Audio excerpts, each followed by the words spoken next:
the beginning. So Yusuf alayhi salatu wasalam makes mention of this, and Allah says, إِذْ قَالَ يُوسُفُ لِأَبِيهِ يَا أَبَتِ إِنِّي رَأَيْتُ أَحَدَ عَشَرَ كَوْكَبًا وَالشَّمْسَ وَالْقَمَرَ رَأَيْتُهُمْ لِي سَاجِدِينَ. He says, oh my father, I have seen 11 stars, the sun and the moon, prostrate to me in my dream. The father interpreted dreams. He was a Nabi of Allah, and immediately he knew that there is something going to happen. This child, Allah is going to elevate him. But the father chose to speak in a different way to the child. To say, be careful, there is something known as jealousy that can overtake anyone, even the best from amongst you. Something known as jealousy that can overtake even the best from amongst you. So be careful what you tell them. Do not relate this to your brothers. I want to stop for a moment and talk about Instagram and Facebook and your little profile pictures for 1 second. Everything that happens in your life, you take a nice picture of it and push it up. Doesn't it happen nowadays? Watch out, be careful. People are suffering and struggling. Why? Al-aynu haqq. You need to know this. The evil eye is the truth. The hadith says, you are inviting people to have the evil eye on you. Look what I ate. Wallahi, I've seen people's profiles. Every meal, they change the picture. Why? Because I had turkey. Wow. Did you have turkey? They say, I had this lasagna. And you need to know how to pronounce it as well, and how to spell it as well.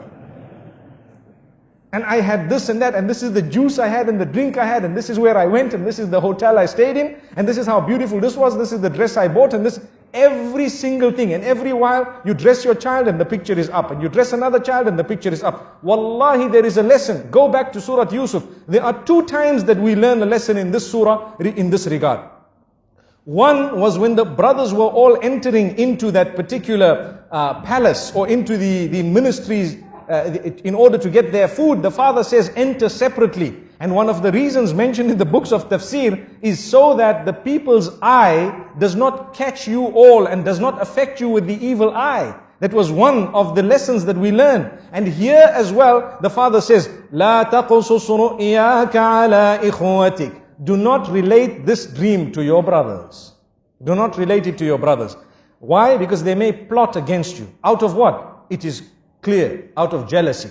And the hadith says, إِنَّ الْحَسَدَ يَأْكُلُ الْحَسَنَاتِ كَمَا تَأْكُلُ النَّارُ الْحَطَبِ. Indeed, jealousy would eat away at your good deeds in the same way that fire would eat a dry log. And we know this.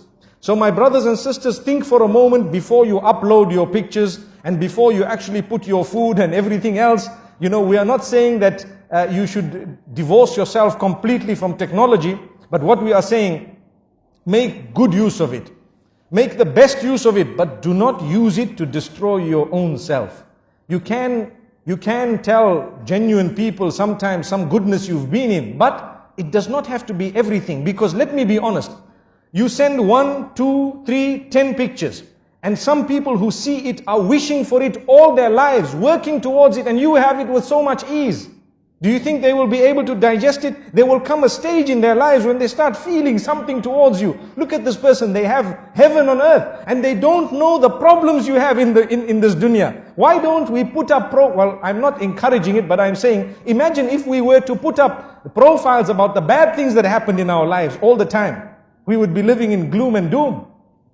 But man is such by nature, he wants a good picture of himself out. He wants a good picture, everyone. We want a good image. So there's no harm in portraying that good image, but it does not need to be the finer details of your life. Leave that between you and your loved ones and those who shared it. And sometimes if you really want, perhaps once in a while, you may want to share it with a selected few. May Allah subhanahu wa ta'ala grant us a powerful and a beautiful lesson. Look, we're speaking about Surah Yusuf, and we started speaking about beautiful things, and we said, be careful who you share it with.